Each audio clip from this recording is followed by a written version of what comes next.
दोस्तों, जैसे कि आपको अब तक ये पता चल गया होगा कि हमास का लीडर जिसने इजराइल के ऊपर 7 अक्टूबर 2023 को अटैक प्लान किया था वो अभी मारा जा चुका है। कल ही ये न्यूज आई है कि इजराइल ने हमास के लीडर को मारा है और इसके बाद आप देख सकते हो अमेरिका के प्रेसिडेंट बाइडेन और वाइस प्रेसिडेंट हैरिस ने यह कहा है कि हमास के लीडर के मरने के बाद अभी युद्ध विराम होना चाहिए, यानी कि युद्ध अभी बंद हो जाना चाहिए।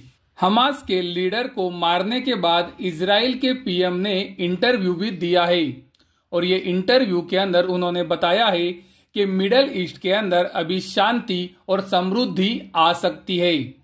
दोस्तों, ये वॉर शुरू होने के बाद से मैं पहली बार इजराइल के पीएम को शांति के बारे में बात करते हुए देख रहा हूं।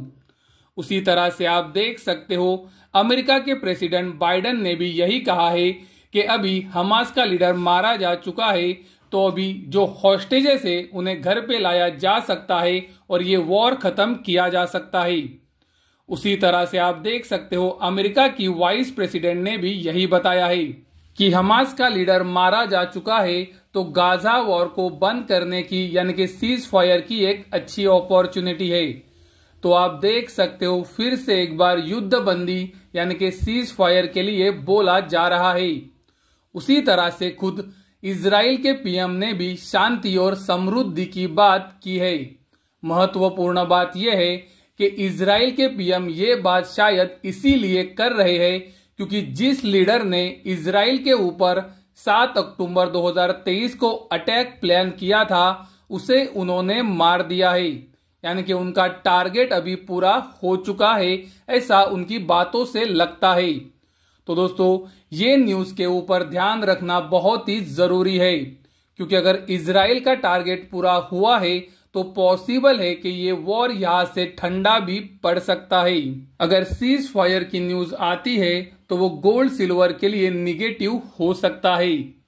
कल अमेरिका के अंदर महत्वपूर्ण इकोनॉमिकल डेटाज भी आए थे जो ये क्लियर इंडिकेट कर रहे थे कि अमेरिकन इकोनॉमी अभी भी स्ट्रांग है। जैसे कि आप वीडियो के अंदर देख सकते हो कोर रिटेल सेल्स का डेटा एक्सपेक्टेशन से ऊपर आया था। उसी तरह से फिलाडेल्फिया फेड मैन्युफैक्चरिंग इंडेक्स का डेटा भी एक्सपेक्टेशन से ऊपर था।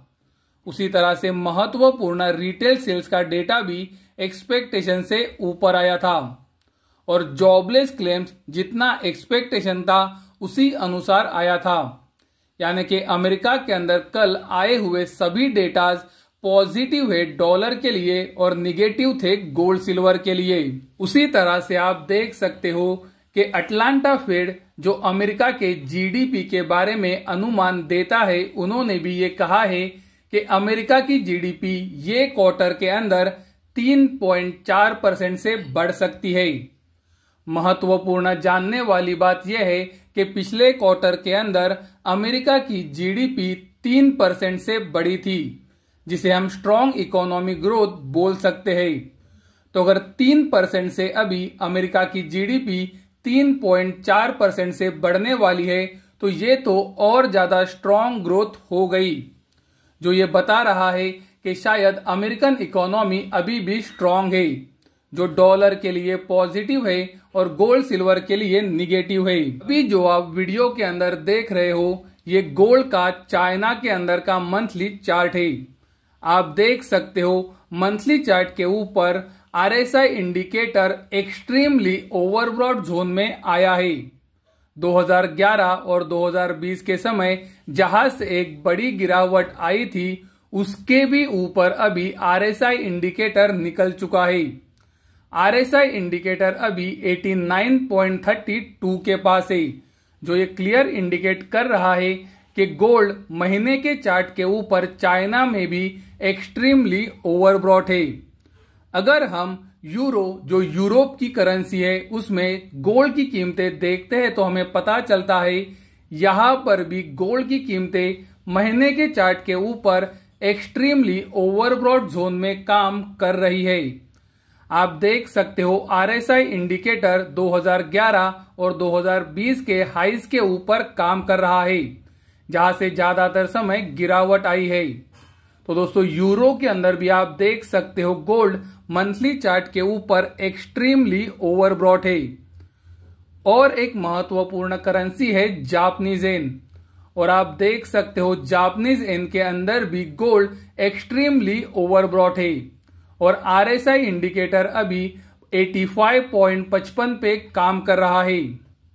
अगर आप यूके की करेंसी पाउंड के अंदर भी गोल्ड को देखते हो तो आपको पता चलता है कि महीने के चार्ट के ऊपर आरएसआई इंडिकेटर के ऊपर गोल्ड एक्सट्रीमली ओवरब्रॉट है। आरएसआई इंडिकेटर 2011 और 2020 के हाइज के ऊपर है और आरएसआई इंडिकेटर अभी खड़ा है 84 पे, जो ये क्लियर इंडिकेट कर रहा है कि पाउंड के अंदर भी गोल्ड एक्सट्रीमली ओवरब्रॉट है। अगर आप कैनेडियन डॉलर के अंदर गोल्ड की कीमतें देखते हो तो आपको पता चलता है कि यहां पर भी मंथली चार्ट के ऊपर गोल्ड ओवरब्रॉट जोन में काम कर रहा है, यानी कि दोस्तों एक्सट्रीमली ओवरब्रॉट जोन में काम कर रहा है। आरएसआई इंडिकेटर अभी 2020 के हाइज के पास है और ये हाइज आता है 85.10 पे। अगर आप इंडियन रुपी के अंदर भी गोल्ड की कीमतें देखते हो तो आपको पता चलेगा कि इंडियन रुपी के अंदर भी गोल्ड की कीमतें एक्सट्रीमली ओवरब्रॉट जोन में आ चुकी है। 2020 के हाइज के पास आरएसआई इंडिकेटर खड़ा है और आरएसआई का वैल्यू है 85.70 का। यानी कि दोस्तों अगर हम गोल्ड का मंथली चार्ट हर एक महत्वपूर्ण करेंसी में देखते हैं तो हमें यही पता चलता है कि गोल्ड मंथली चार्ट के ऊपर एक्सट्रीमली ओवरब्रॉट जोन में काम कर रहा है। दोस्तों ये इंडिकेट कर रहा है कि यहां से गिरावट आनी चाहिए, लेकिन ये मार्केट के ऊपर डिपेंड है कि गिरावट आती है कि नहीं। लेकिन इंडिकेटर तो ये बता रहा है कि गोल्ड सभी महत्वपूर्ण करेंसीज के अंदर ओवरब्रॉट हो चुका है, एक्सट्रीमली ओवरब्रॉट हो चुका है। गोल्ड के अंदर पिछले कुछ दिनों में पैराबोलिक तेजी बनी है।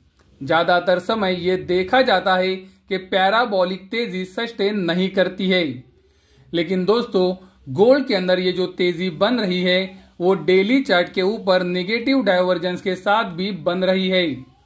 तो आने वाले दिनों में क्या गोल्ड के अंदर गिरावट आती है कि नहीं ये देखना बहुत ही जरूरी है।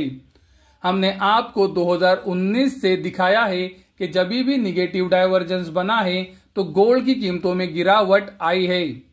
तो क्या ये बार सिचुएशन अलग है, ये देखना हमें जरूर पड़ेगा।